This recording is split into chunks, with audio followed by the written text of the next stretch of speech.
সবাই যখন মৃত্যুটাকে ভীষণ ভয় পায়, আমি তখন হাসতে হাসতে আল্লাহর কাছে ভীষণ সন্তুষ্টি নিয়ে পৌঁছতে চাই যে আমি একটা ন্যূনতম ওই জীবনটা লিড করতে পারলাম, যে আমি একটা ইনসাফের হাসি নিয়ে আমি আমার আল্লাহর কাছে পৌঁছতে চাই।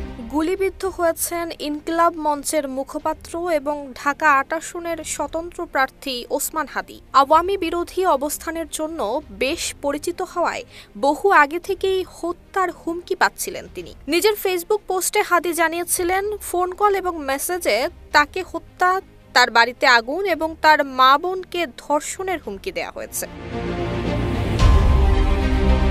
গত 14 নভেম্বর নিজের ভেরিফাইড ফেসবুক আইডিতে দেয়া এক পোস্টে হাদি লিখেছিলেন, গত 3 ঘন্টায় আমার নম্বরে আওয়ামী লীগের খুনিরা অন্তত 30টি বিদেশি নম্বর থেকে কল এবং টেক্সট করেছে, যার সামারি হলো আমাকে সর্বক্ষণ নজরদারিতে রাখা হচ্ছে। তারা আমার বাড়িতে আগুন দেবে, আমার মা, বোন এবং স্ত্রীকে ধর্ষণ করবে এবং আমাকে হত্যা করবে। তিনি আরও বলেছিলেন, 1400 শহীদের রক্তের ঋণ মেটাতে কেবল আমার বাড়ি ঘর না, যদি আমাকেও জ্বালিয়ে দেয়া হয়, ইনসাফের এই লড়াই হতে আমি এক চুলও নড়ব না। ওই পোস্টে হাদি আরও লেখেন, এক আবরার ফাহাদকে হত্যার মধ্য দিয়ে হাজারো আবরার জন্মেছে এই দেশে। এক হাদিকে হত্যা করা হলে তাওহীদের এই জমিনে আল্লাহ লক্ষ হাদি তৈরি করে দিবেন। স্বাধীনতার এই ক্রুদ্ধ স্বরকে কোনোদিন রুদ্ধ করা যাবে না। লড়াইয়ের ময়দানে আমি আমার আল্লাহর কাছে আরো সাহস এবং শক্তি চাই।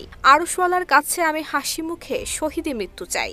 আমার পরিবার এবং আমার কলিজার সহযোদ্ধাদেরকে আল্লাহ তাআলার কুদরতি কদমে সোপর্দ করলাম। শেষ নিঃশ্বাস পর্যন্ত আমাদের এই লড়াই চলবে।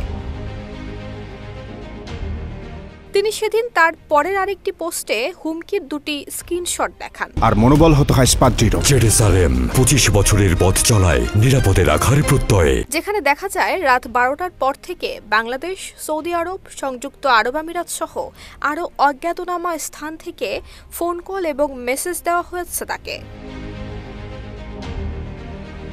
জানা গেছে নির্বাচনী প্রচারণায় থাকাকালে গুলিবিদ্ধ হয়েছেন ওসমান হাদি। এরপর তাকে আশঙ্কাজনক অবস্থায় নেওয়া হয়েছে ঢাকা মেডিকেল কলেজ হাসপাতালের জরুরি বিভাগে। গুলিবিদ্ধ ওসমান হাদিকে বাঁচাতে বি নেগেটিভ রক্তের আহ্বান জানিয়েছেন চিকিৎসকরা।